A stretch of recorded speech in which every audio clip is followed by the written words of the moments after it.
When 1,000 pounds of muscle and teeth hits you at 25 miles per hour, your gear doesn't care about your plan. It only cares about physics. These aren't just survival stories.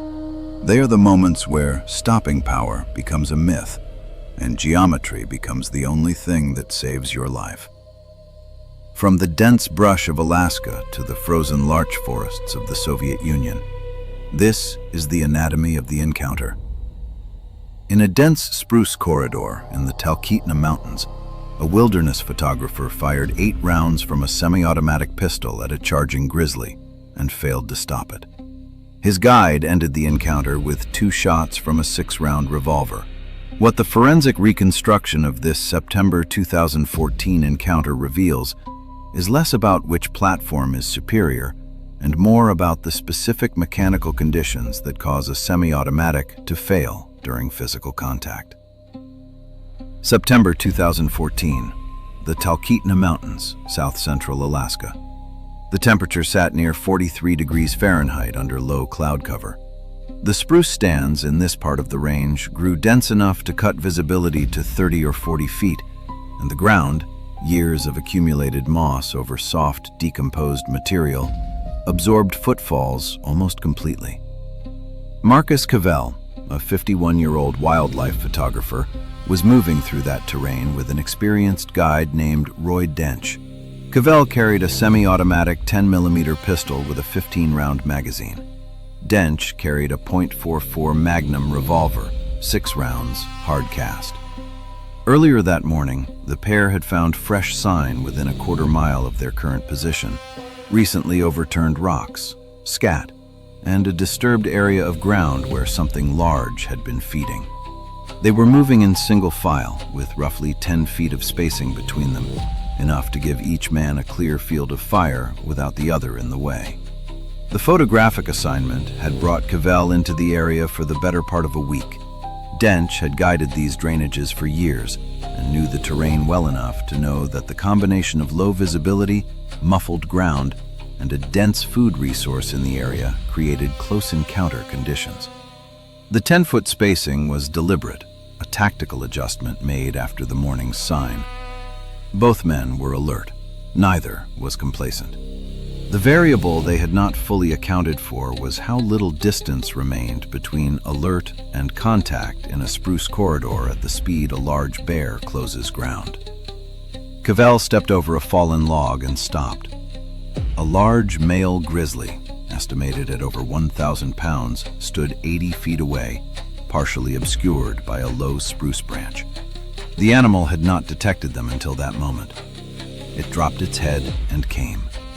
At an estimated 25 miles per hour, 80 feet of distance translates to roughly 4 seconds of approach time. Cavell drew the 10mm and fired as the bear closed. His first 2 rounds struck the soft earth. His third round hit the bear's left shoulder, a wounding impact, not a stopping one. The bear did not break stride. At 15 feet, Cavell fired 4 more times in rapid succession. 1 round connected with the bear's lower jaw, but it did nothing to interrupt the forward momentum of an animal that still weighed more than 600 pounds. The bear reached him, the impact driving Cavell backward and down into a dense stand of brush. He landed on his back, the pistol still in his hand. He fired an 8th round from the ground. The problem was mechanical.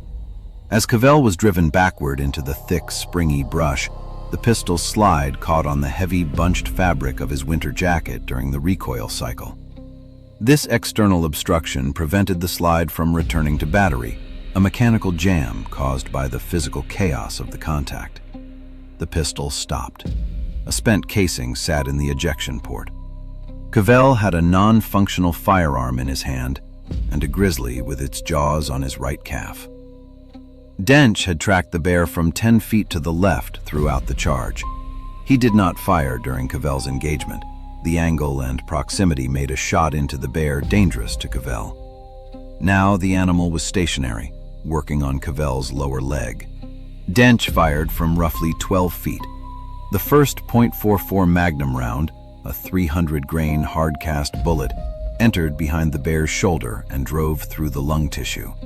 The second shot, fired from 6 feet as the bear began to lift its head, entered at the base of the skull. The grizzly collapsed immediately, its weight falling across Cavell's legs and pinning him against the ground. From the moment Cavell stepped over the log to the second shot from Dench's revolver, the encounter lasted approximately 3 seconds. Medical findings and aftermath.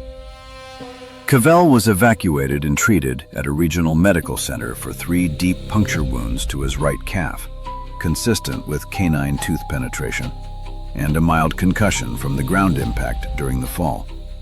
The leg lacerations required 14 stitches and a course of broad-spectrum antibiotics to address the bacterial load present in a bear's oral cavity. No fractures were identified. No vascular structures were compromised. Recovery extended over 6 weeks. Cavell regained full functional use of his leg, though localized nerve damage from the puncture depth produced a persistent pins and needles sensation in his right foot that remained intermittently present for more than a year after the incident. In the months following, Cavell developed what he described as a technical preoccupation with malfunction drills. He spent the following winter working semi-automatic clearance procedures at a range, specifically the tap-rack bang sequence for a stove-piped casing, targeting a sub-2-second recovery time. He reported a reflexive holster check habit whenever he entered dense brush, an automatic tactile confirmation that the retention strap was clear and the weapon was accessible, that persisted well into the following field season. Incident analysis. The 10mm semi-automatic functioned correctly until the moment of physical contact. It failed because the environment, bunched clothing and dense brush, interfered with the slide's movement. This is the fundamental human factor risk of the semi-automatic platform in close contact wildlife defense. The mechanism that operates the action requires an unobstructed path for the slide to cycle, and a clear path is not guaranteed when the shooter is being driven into brush. Practical takeaway. The semi-automatic gives you more attempts if you miss, but it requires perfect form to keep working. And perfect form is the first thing a chaotic contact takes away. The revolver will fire from any position, with any grip, but it gives you fewer chances to be wrong. Choose the platform you can operate while falling, lying on your back in brush, or with one hand. Then practice malfunctions with the one you carry, not just the draw. Cavell survived because his guide was there to intervene when the mechanical limit of his sidearm was reached. But the Talkeetna case represents a defensive failure of hardware. 7 years prior, in the Stillwater Drainage of Montana, a different kind of survival was documented, one that relied not on a partner's intervention or a firearm's reliability, but on the terrifying efficacy of passive defense and the sheer discipline of a man who refused to move. Somewhere in the timber above a drainage near the Absaroka Beartooth Wilderness, a grizzly sow charged the same man twice inside a single hour, and both times he was still standing when it ended. The first encounter tested his training. The second tested what was left of his body. What the forensic record reveals is a survival built less on preparation than on physical discipline, under conditions where discipline was nearly impossible to maintain. Early October 2007. Pre-dawn temperatures in the mid-30s degrees Fahrenheit. The mountains above the Stillwater Drainage in south-central Montana had been holding dry weather for 2 weeks, and the elk rut had pushed activity into the upper basins. A 54-year-old man named Dale Kearns had been working this country for most of his adult life. He knew the terrain the way people know their own neighborhoods, not by landmark, but by feel. Kearns was scouting solo, moving along a ridgeline fringe where open timber gave way to dense alder and willow at the bottom of a north-facing draw. The route was efficient but tight, the kind of terrain where visibility dropped to 20 or 30 feet before any opening appeared. He vocalized as he walked, a habit absorbed from years of guiding. He carried a .45 caliber semi-automatic in a chest rig and a commercial bear spray canister in a hip holster. He had used neither in decades of backcountry travel. The draw he was working ran northeast to southwest, which meant the morning thermals were pulling his scent uphill and laterally, not consistently ahead of him, but across the slope in shifting currents that changed direction as the sun warmed the upper rock faces. In that kind of terrain, a bear positioned below the ridgeline at the right angle would receive almost no olfactory warning of his approach. The dense alder along the drainage bottom made visual detection equally unreliable. Kearns understood this. He was vocalizing every 30 yards precisely because he could not rely on the bear's other senses to do the work his visibility could not. He was not moving fast. He was moving carefully. That distinction would not be enough. At roughly 7 in the morning, Kearns stepped through a screen of young fir into a small opening and stopped. 80 yards across the clearing, a sow grizzly was feeding with 2 cubs in the shadow line at the far timber edge. She registered him before he registered her. She turned. She came. Kearns reached for the bear spray, not the sidearm, the spray. The reflex was built into him through years of repetition and formal instruction. He pulled the safety tab and deployed a sustained cloud of capsaicin in a wide arc as the sow crossed the distance in under 4 seconds.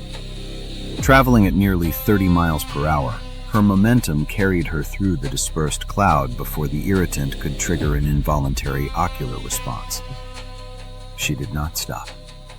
She ran through without deflecting and struck him mid-torso, a full momentum collision that rotated him off his feet and drove him face first into the ground. Kearns kept his arms moving even as he fell, interlocking his fingers behind his neck before he came to rest. He felt the weight of the sow settle above him, the compression on his ribcage cutting his breathing to short, shallow pulls. She worked his arms and right shoulder in a series of deliberate bites, the pressure spiking each time her jaws closed. Bone scraped against bone in his right forearm on the second or third contact. He stayed prone. He stayed silent.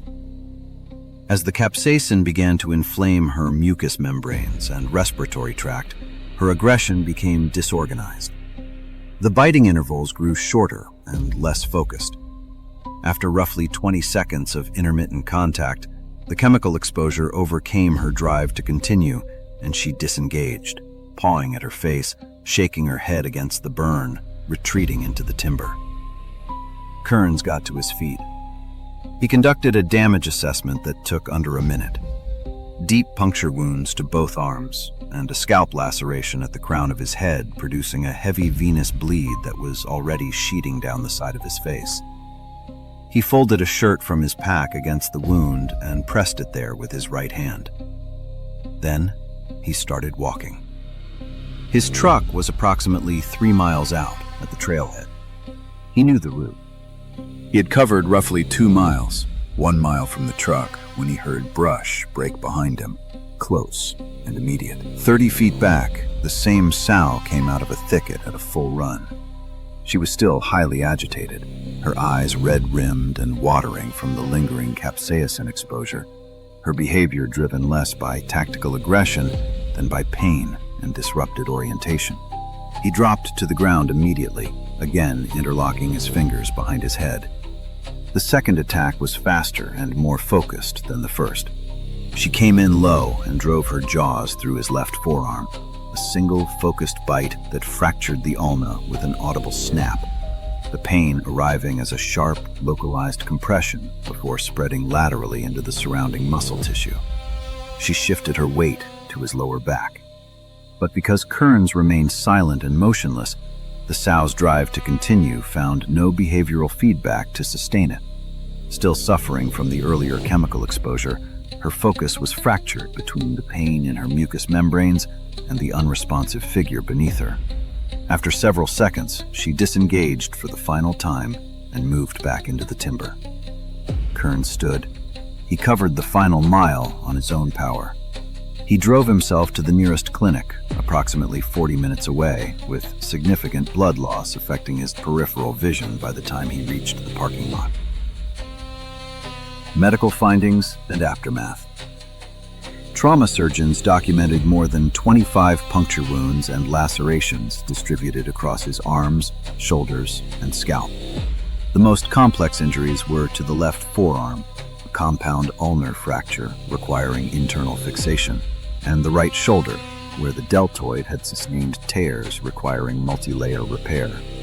The scalp wound needed surgical reattachment and dozens of staples to close. Physicians noted that Kearns's prone position and heavy winter clothing had kept his throat and cervical spine out of the sow's primary strike zone during both encounters. Recovery extended across 7 months and included multiple reconstructive procedures on the left hand aimed at restoring grip strength and fine motor control. He recovered most of his functional range of motion. Permanent peripheral nerve damage from the deep puncture wounds left intermittent numbness in both hands, and his left wrist grip never fully returned to pre-incident levels. Psychologically, Kearns avoided that specific drainage for several seasons. He continued to hunt and travel in grizzly country, but made permanent adjustments to how he moved through high-density zones, shorter intervals between vocalizations, wider route selection around visual choke points, a deliberate avoidance of drainage bottoms in the low-light hours of early morning. He reported a persistent physiological response to fresh bear sign, elevated heart rate, and reduced depth of breathing, a biological memory of the hour the Stillwater Drainage nearly took his life. Incident analysis. Kearns's immediate reach for the bear spray during both charges reflects deep procedural conditioning. He was aware he carried a firearm. Under a 4-second charge timeline, the motor sequence he had rehearsed most was the one that executed. Bear spray was his first response tool by training, and that is exactly what fired. The problem was not the choice itself. It was that the training had not included a clear decision threshold for when to abandon a failing deterrent and transition to the secondary weapon. The spray was correctly deployed, and the forensic record suggests it did ultimately contribute to ending the first encounter, not by stopping the charge, but by degrading the sow's sensory function enough to disorganize her aggression after contact. That is a meaningful distinction. The spray did not prevent the mauling. It may have shortened it. Practical takeaway. If you carry 2 defensive tools, you must decide which is your primary for a surprise charge before you need to choose. If the spray fails to stop a charging animal within 15 feet, the window to draw a firearm has likely closed. Training must include the instant transition, or at minimum, the clear recognition of when a deterrent has been insufficient and the situation has changed.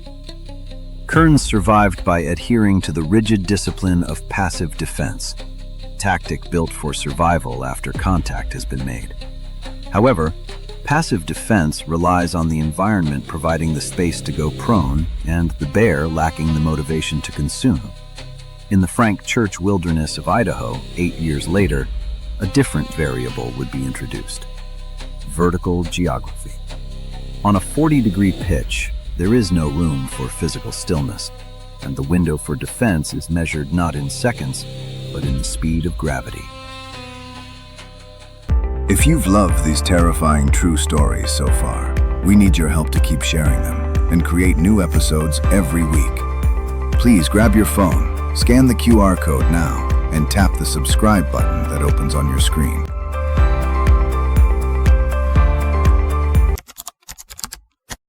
The terrain above a bow hunter's position on a steep timbered ridge in the Frank Church wilderness delivered a grizzly sow from above, using 40 degrees of slope as a runway. The hunter dropped his bow, cleared his holster, and engaged. What the forensic record of this September 2015 encounter establishes is that vertical geography changes every assumption about how much time a person has. September 2015, the Frank Church River of No Return Wilderness, central Idaho. Air temperature at first light, 36 degrees Fahrenheit, with frost on the shaded north-facing slopes and clear sky above the ridgeline. The terrain at this elevation was defined by 40-degree pitches, loose shale fields, and dense mountain hemlock that grew at intervals close enough to block lateral movement, but open enough to allow something large to pass between the trunks. Jake Morrow, a 33-year-old bow hunter from the eastern part of the state, had been working this drainage for 3 days. He carried a compound bow and a .44 Magnum revolver in a chest holster, loaded with 300-grain hard-cast lead bullets. He had been calling elk from a small bench cut into the hillside for roughly 20 minutes before the rocks above him started moving. Morrow's setup was competent by any conventional standard. He had chosen a position with a clear sight line down into the drainage, his back partially against a large cedar trunk, the bench giving him a stable platform to glass and call from. He was using a diaphragm call to produce bugle sequences and cow chirps, sounds that carry well over a mile in the thin mountain air. What the position did not give him was visibility up the scree field directly above his head. The slope there was steep enough that the top of it was behind his sight line unless he leaned back and craned upward. He had not been checking it. There was no procedural reason, under his training, that he should have been. Morrow finished a calling sequence and settled back against the cedar to glass the valley floor below. The sound came from directly overhead, a sudden, unmistakable clatter of displaced rock and shifting scree, the kind of sound that has a weight to it. He looked up. A grizzly sow with 2 yearling cubs was descending the scree field above him. She was 40 yards out, moving fast, and she had already seen him. She did not divert. Her trajectory tightened, and she transitioned from the passive slide into a committed downward charge, the 40-degree slope feeding directly into her acceleration. She was power sliding, using her claws to lunge and brake, descending the pitch at roughly 20 miles per hour. Morrow's peripheral vision narrowed. His breathing rate spiked. His hands registered the cold in a way they had not a moment before.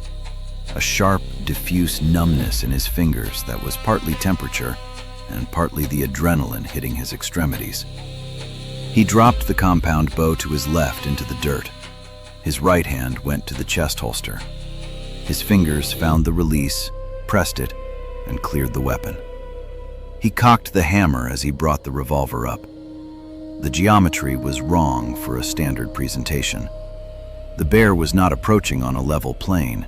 She was above him and falling toward him. To align the sights, Morrow had to lean back against the cedar roots and cant the barrel upward, essentially shooting into the oncoming mass from a semi-reclined position. She was 5 yards out when he fired. The single 300-grain hard-cast bullet entered the bear's chest cavity at an upward angle relative to her body, driven by the geometry of her descent, and passed through the heart, both lungs, and shattered the lower spine. The kinetic energy of the round, combined with the bear's own downward momentum, caused her to tumble. Her left shoulder struck Morrow's boots as she rolled past him and continued down the slope, coming to rest 20 feet below his position against the base of a hemlock trunk. Morrow did not move.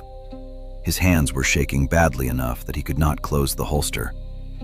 He stayed with his back against the cedar and watched the 2 cubs pick their way back up the scree and disappear. Medical findings and aftermath.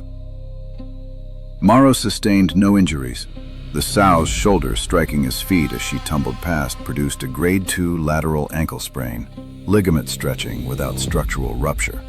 He applied a compression wrap from his pack kit and assessed his ability to walk. The 6-mile route back to base camp, which he had covered in under 3 hours on the way in, took nearly 7 hours on the return due to the reduced mobility. He self-evacuated without assistance.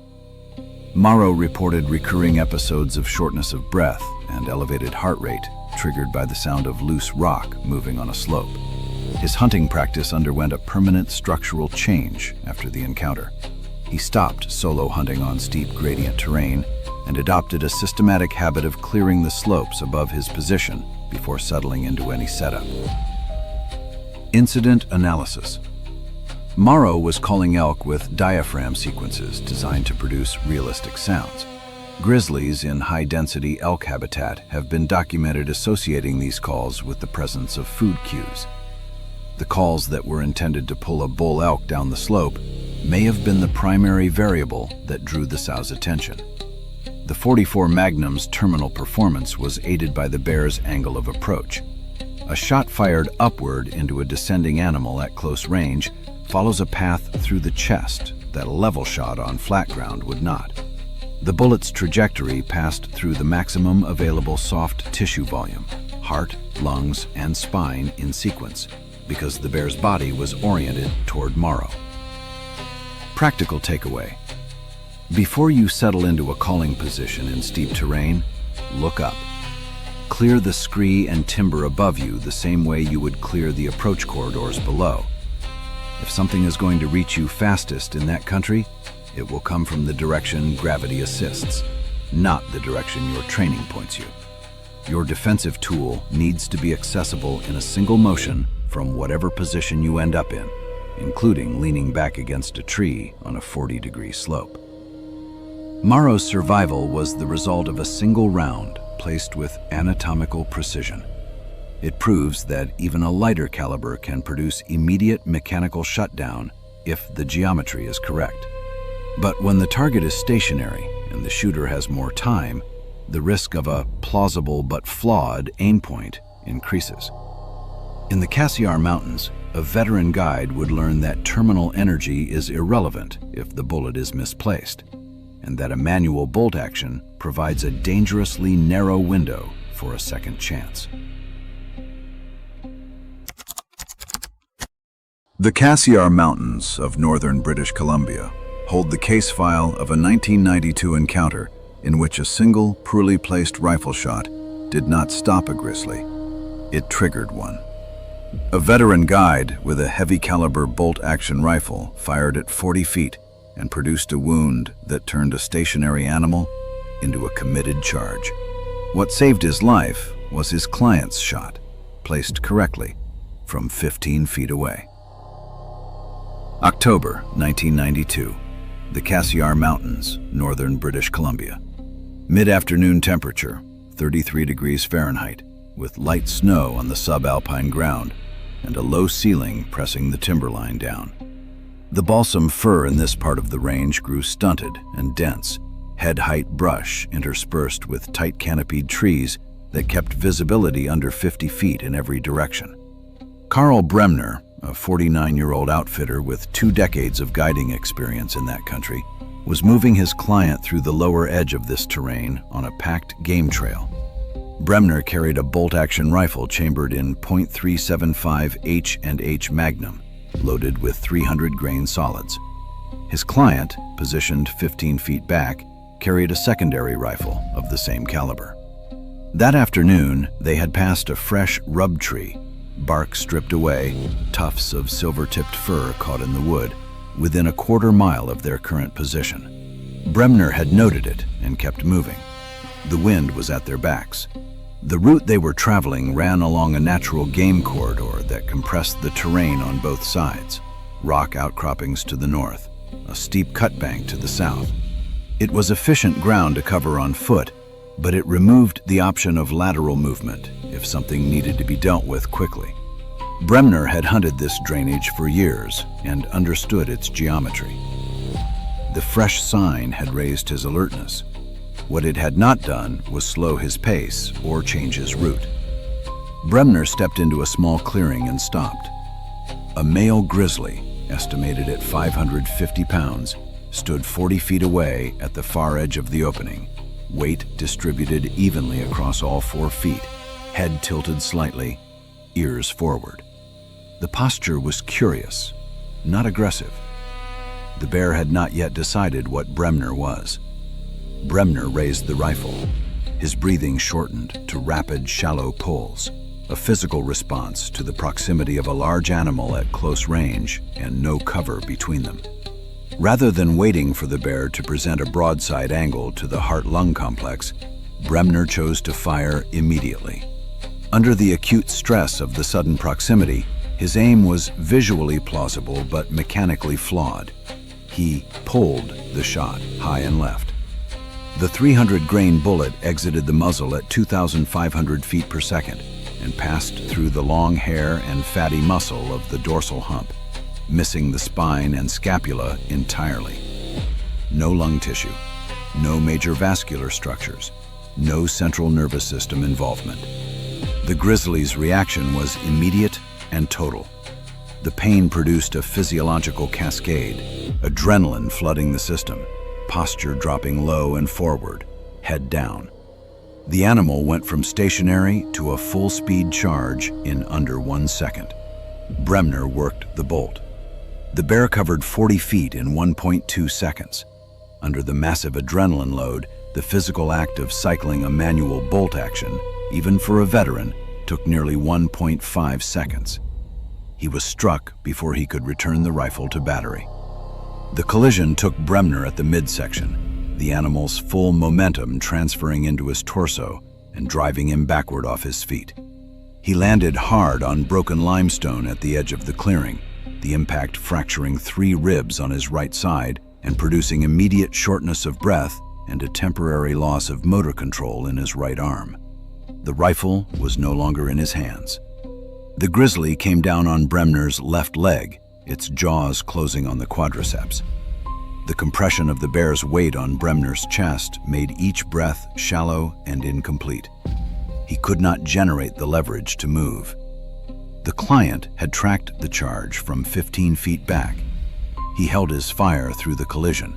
The angle and the speed made a shot into the rolling contact dangerous to Bremner.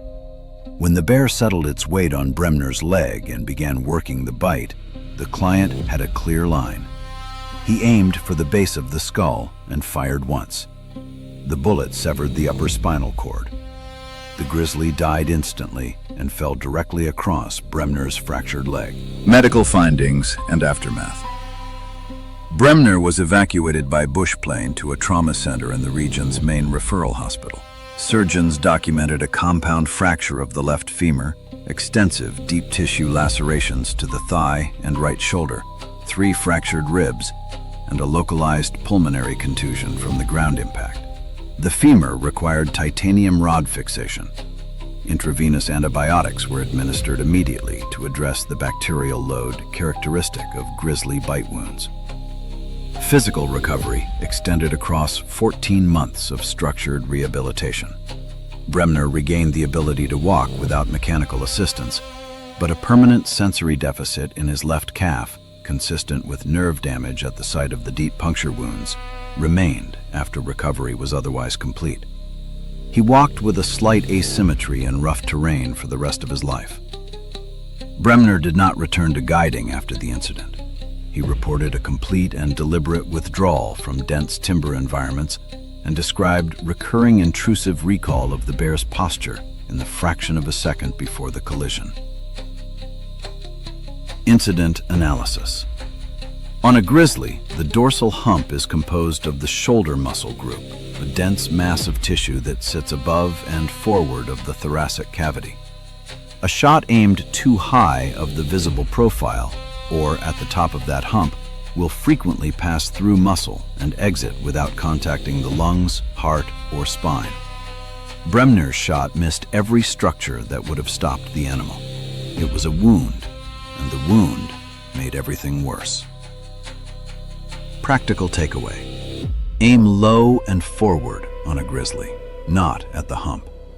The lower third of the visible chest, angled toward the heart and lungs, or the bridge of the nose on a direct frontal approach, are the only targets that reliably reach the structures that stop a charge. A shot that only produces pain is not a deterrent.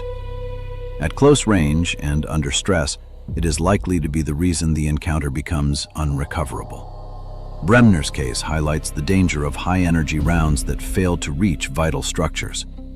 In the hierarchy of defense, caliber is often prioritized over placement. Yet every case in this reconstruction has proven that a misplaced heavy round is inferior to a well-placed lighter one. The final case in this dataset takes this principle to its absolute statistical limit. On the Kolyma River in 1988, a man faced a 650-pound bear with a cartridge designed for urban combat, proving that when the formula for stopping power is structurally impossible, geometry and volume are the only variables left. On the banks of a salmon creek in the Soviet Far East, a geologist survived a charge by a 650-pound brown bear using 8 rounds from a pistol designed for use against people, not animals 3 times their size. Every round that hit the bear's chest failed to stop it. The one that ended the encounter entered through the nasal cavity at 6 feet. What the forensic record of this June 1988 incident documents is not a story of adequate equipment. It is a story of what happens when none is available. June 1988, the Kolyma River Basin in the Soviet Union. Mid-afternoon, 54 degrees Fahrenheit. The larch forest was dense enough that visibility opened to 30 feet in good light, and less when the dwarf pine thickened between the trees. Viktor Savchenko, 45 years old, was conducting soil sampling along a seasonal salmon drainage. Routine fieldwork, the kind that ran on a schedule regardless of personnel availability. He was working alone that day. Standard protocol in his institute called for a 2-person team in remote terrain, but staffing had been short for weeks. Savchenko carried a standard-issue Makarov PM in a leather flap holster, a Soviet military sidearm chambered in 9 by 18 millimeters, loaded with 8 rounds. The Makarov was his only defensive tool. It had been issued to him as a matter of course, not as a considered choice for the terrain he was working. He moved with a deliberate, heavy step, occasionally tapping his sampling shovel against exposed rock to announce himself to whatever was in the brush ahead. The drainage Savchenko was working on ran through one of the densest salmon-bearing corridors in the region. In spring and early summer, these creek systems draw large brown bears from considerable distances, animals that establish and aggressively defend cached food sources when a carcass or kill site holds enough value. Savchenko knew the bears were present in the area. He had seen a sign that morning. The tapping shovel protocol was the only noise discipline available to him on a solo traverse in that terrain, and it was insufficient for the specific conditions he would encounter at the creek bank. Savchenko pushed through the last screen of brush and stepped onto the edge of a shallow creek. 25 feet away, partially concealed behind a fallen larch, a large brown bear was positioned over a cached carcass. The animal registered Savchenko at the same moment Savchenko registered it. There was no vocalization, no pause. The bear came off the carcass at a full run. Savchenko drew a sharp breath. The sensation in his hands dropped, a sudden numbness spreading from the palms outward, a physiological response to the adrenaline load. He opened the leather flap of the holster and drew the Makarov. The flap holster required him to unsnap a securing cord before the pistol could clear. A 2-step sequence under conditions that did not allow for 2 steps. He cleared the weapon and fired at 15 feet. 3 rounds struck the bear's chest. The 9 by 18 millimeter cartridge generates roughly 230 foot-pounds of muzzle energy, a figure adequate for its designed purpose and inadequate for the subcutaneous fat layer and heavy brisket bone of a large brown bear. The bullets did not penetrate to the thoracic cavity. The bear did not slow. Savchenko moved backward. His boots found the wet river stones and lost traction, and he went down into a seated position on the creek bank, legs splayed forward, his back against the gravel slope behind him. The Makarov was still in his right hand. The bear was 6 feet away, head low, jaws open. Savchenko fired the remaining 5 rounds in rapid succession, a full magazine dump, the shots spaced by the mechanical interval of the trigger reset, and nothing else. The first 3 of this final sequence impacted the bear's skull at the frontal bone, which, on a large brown bear, is among the thickest structural material in the animal's body. 1 round deflected. 2 failed to penetrate.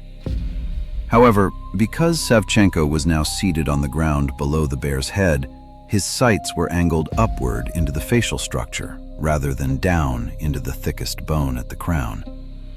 The 7th round of the magazine entered the nasal cavity, the path of least structural resistance through the cranium, available only because Savchenko was shooting from a seated position below the bear's head, angling upward rather than into the top or front of the skull.